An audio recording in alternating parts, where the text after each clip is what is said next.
Hi there, beautiful mom.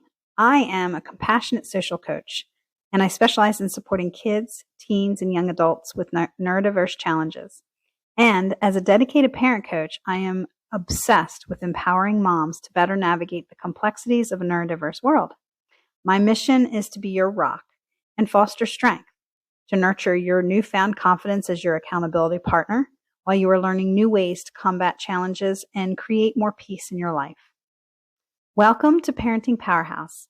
I am your host, Trievel, and I am going to share 3 strategies today to help you co-regulate with your child, begin to understand your child's perspective, as well as give you some strategies to work on in order to prevent dysregulation in yourself, which will better prepare you for any challenge that pops up.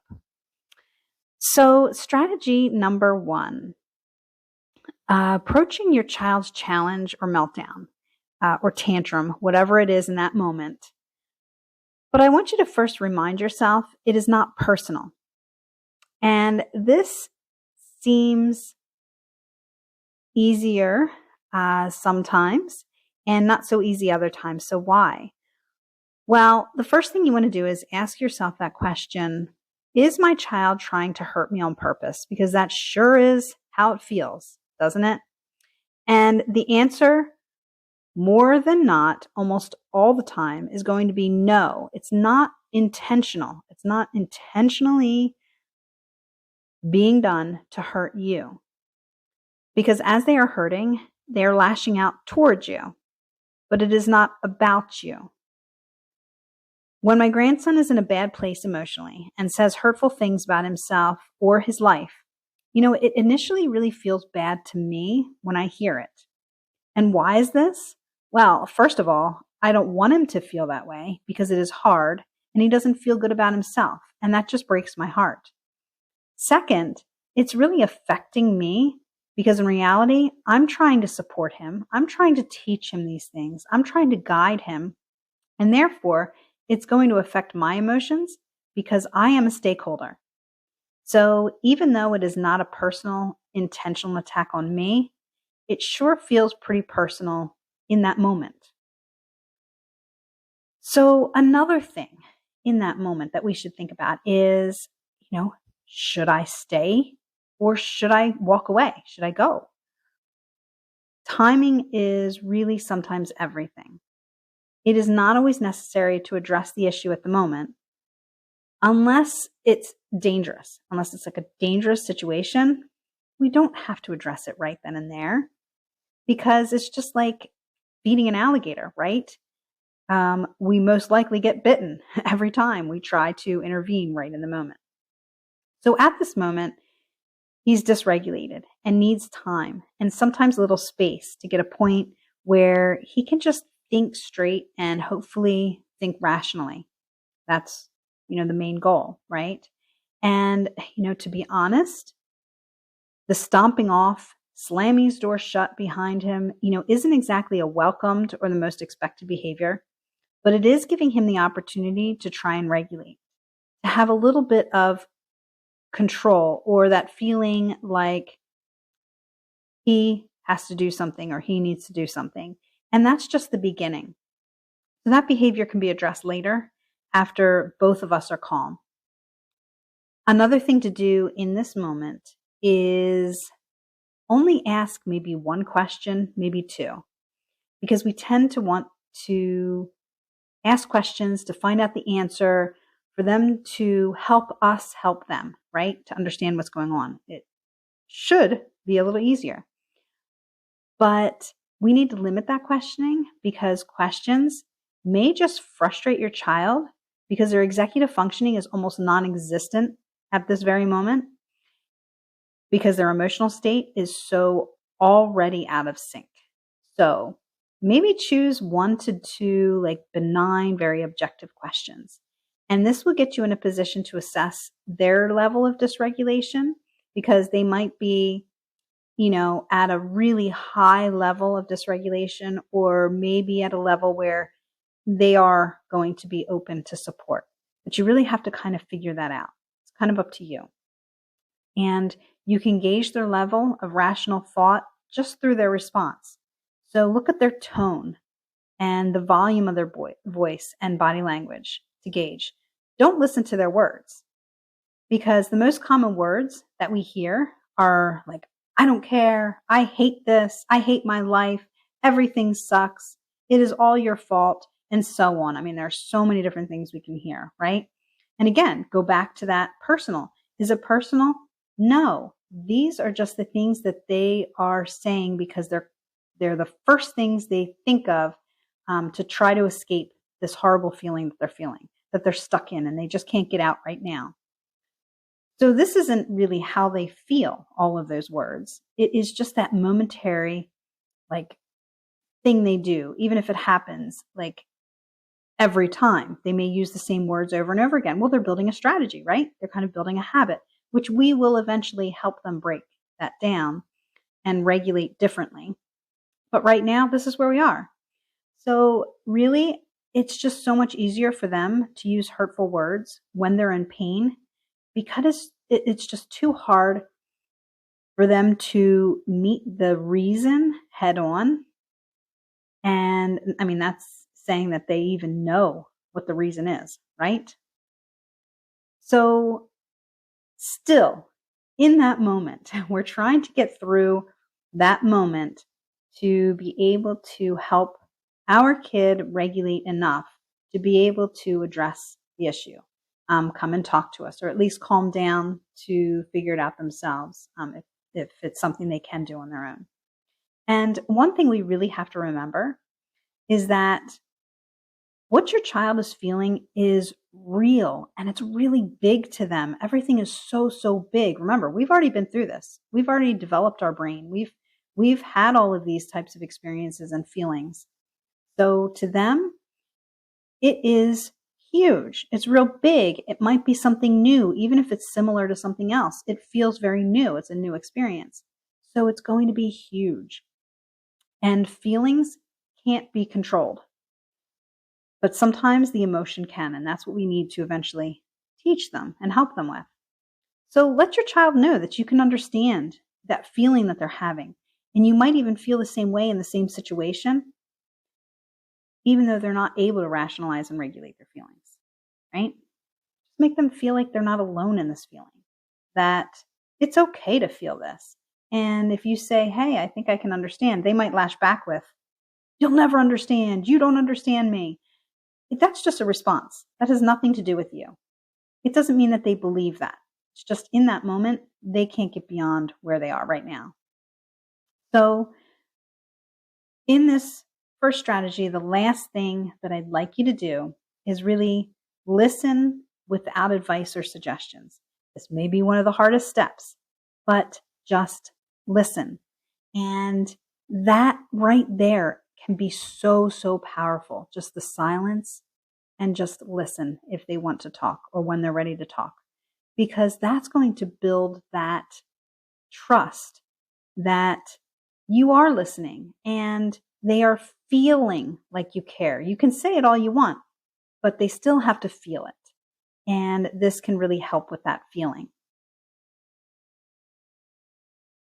The second strategy is to prepare yourself for whatever challenge comes your way ahead of time.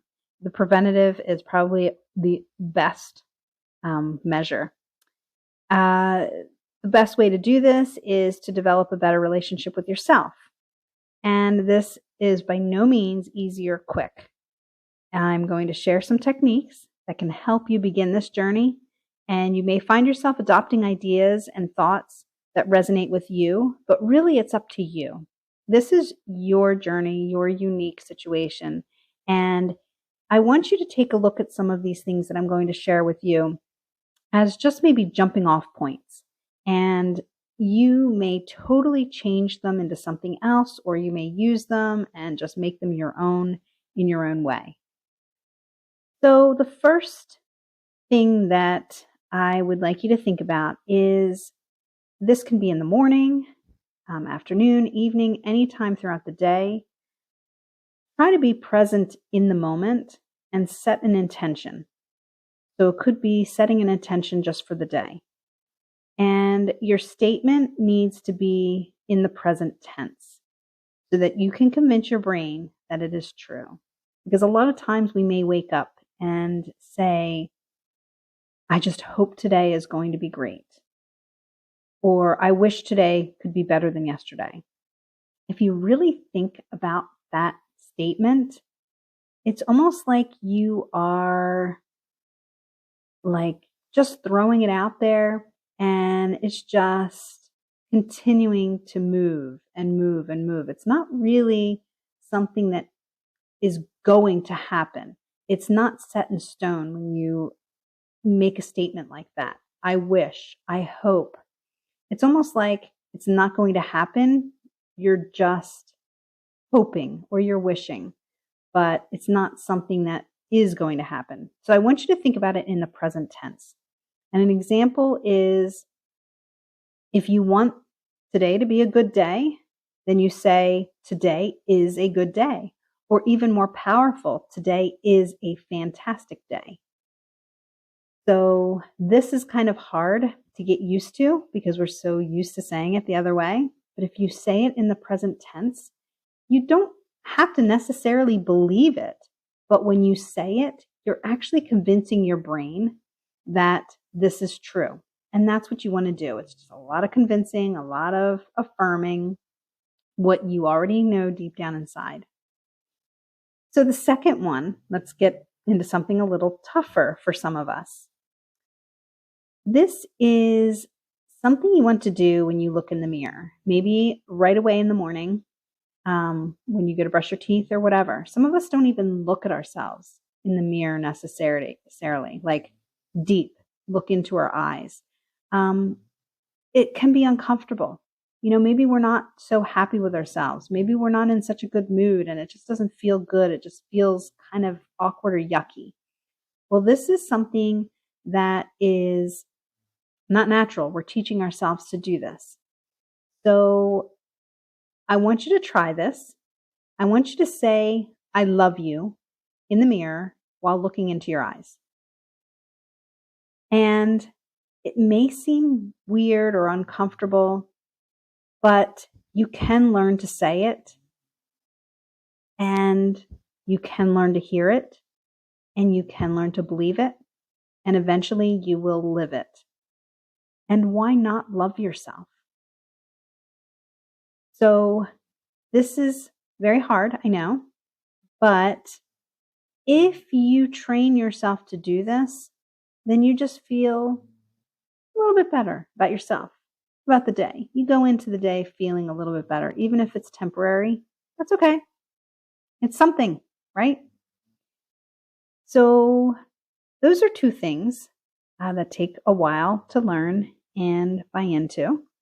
But then when you get to bedtime, the end of the day, sometimes we're wiped out, right? Completely wiped out, and things are just spinning in our head, and maybe we're even trying to think about tomorrow and what we didn't get done today and what we need to get done tomorrow. Well, there are some techniques with that as well, but let's just focus on today. So at the end of the day, reflect or remember one positive experience or outcome from the day. There is at least one, and it can be the tiniest thing, like, your daughter put her shoes on when you asked her to. Your son put down the toilet seat. It could be very small things. I mean, those could be big things too, but look for anything positive and just remember it. Just reflect on it. Like, yeah, that happened today. Another thing to say at the end of the day, maybe before you're going to sleep, say to yourself, I am a good mom. I feel strong and successful. Again, it may feel unnatural, but you really know this deep down inside. Otherwise, you wouldn't continue to do what you're doing. You are just reminding yourself that you are, in fact, a great mom. And you may not believe it when you first start saying it, but just do it, right?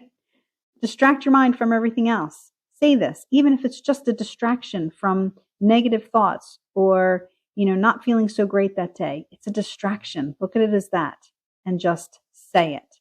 There's no harm in saying it. So the other big thing that I think is really, really important is to build a toolbox of strategies by placing strategies into 3 different categories.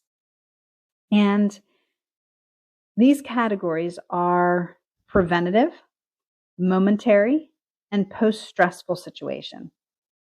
So all throughout the day, we have challenges in any situation. It doesn't even have to just deal with our kids, right? It could be our spouse, another family member, a coworker, whatever it is. And we need a toolbox of strategies to deal with anything that comes our way. So I'm going to share with you one of my personal strategies from each category, just to give you some examples. You need to have many strategies because what works one day may not do the trick the next day, right? So anyway, as far as in my toolbox, a preventative strategy that I use is affirmations.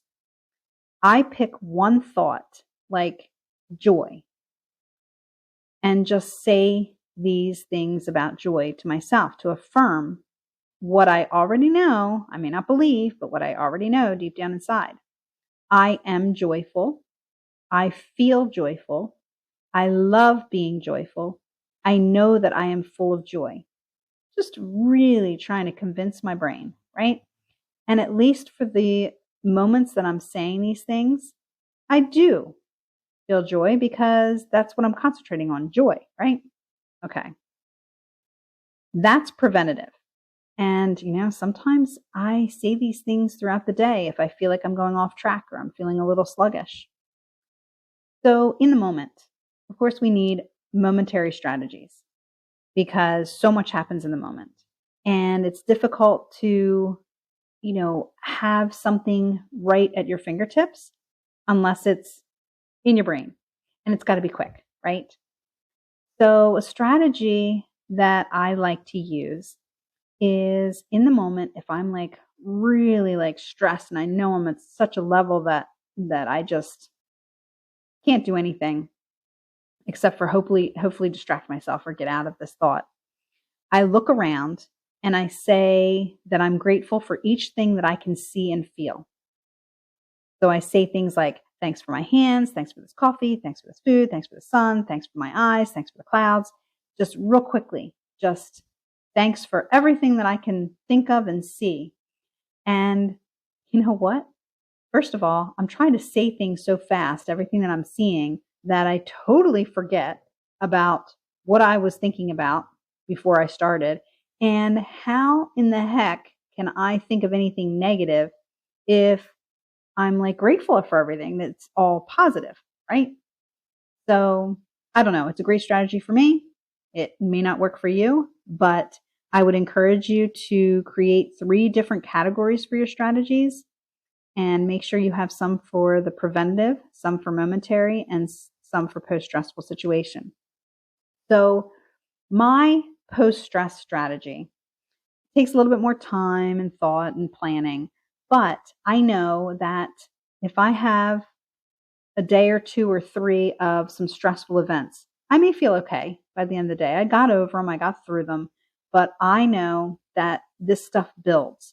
And each time something else happens, it feels a little harder to get through and it feels a little bit bigger because these stressors are just building, right? They're building and building. So post-stress, whenever I can, I know that I need to release the buildup. So I go for a walk or a bike ride in the woods. That's where I feel best. So that is the best post-stress activity for me. And, sometimes I don't want to, but I really force myself because I know afterwards I would have released a lot of depressed feelings. And it happens every time. So every time I know I feel better.